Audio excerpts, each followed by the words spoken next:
नमस्कार। ये कहानी उस लड़की की है जिसे अगर आपने सुन लिया तो शायद आपकी आंखों में आंसू आ जाए। एक गांव की लड़की जिसकी उम्र महज 18 साल है, 12वीं क्लास में पढ़ती है।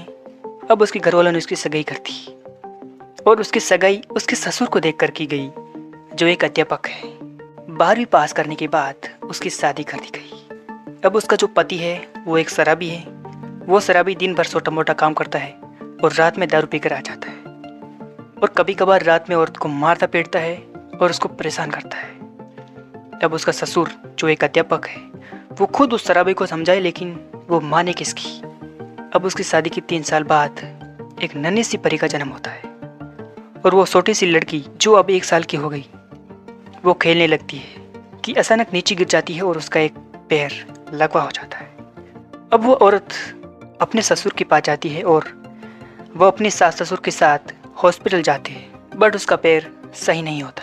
अब वो औरत घर के काम के साथ साथ कपड़ों की सिलाई भी करती है और अपनी लड़की को पास के ही स्कूल में पढ़ने के लिए भेजती है। वो लड़की लंगड़ा कर चलती है तो स्कूल के बच्चे मजाक बनाते हैं, लेकिन वो लड़की शांत स्वभाव की है और पढ़ाई पर ध्यान देती है। वो लड़की 3री क्लास में होती है और उसके छोटे भाई का जन्म होता है। अब वो लड़की स्कूल नहीं जाती क्योंकि छोटे भाई की देखभाल करती है और मम्मी के साथ घर के काम में हाथ बढ़ाती है और मम्मी सिलाई करके घर चलाती है।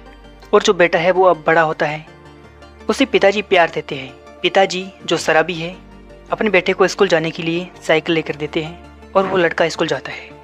वो लड़का स्कूल में अपने गलत दोस्तों की संगति से लापरवाह हो जाता है और स्कूल से शिकायतें आने लगती है। वो लड़का धीरे धीरे बड़ा होता है और नर्सरी बन जाता है।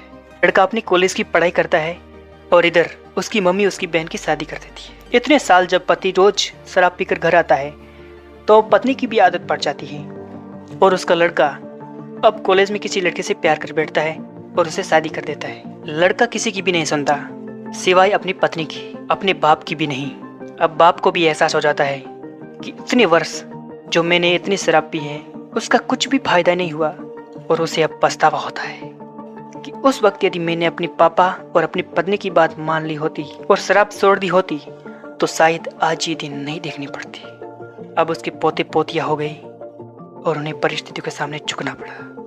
अब उसका बेटा जैसा भी खिलाता खा लेते और अब अचानक उसकी पत्नी की तबीयत बिगड़ गई और बीमार पड़ गई और पता चलता है कि उसे कैंसर है और वो मृत्यु को प्राप्त हो जाती है।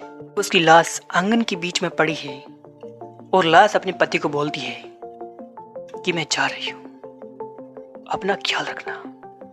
बेटा जैसा भी खिलाए खा लेना, हमेशा मुस्कुराते रहना, पोते पोतिया जो भी बोले मान लेना और खुशी खुशी स्वीकार कर लेना। दवाइयाँ टाइम पर लेना।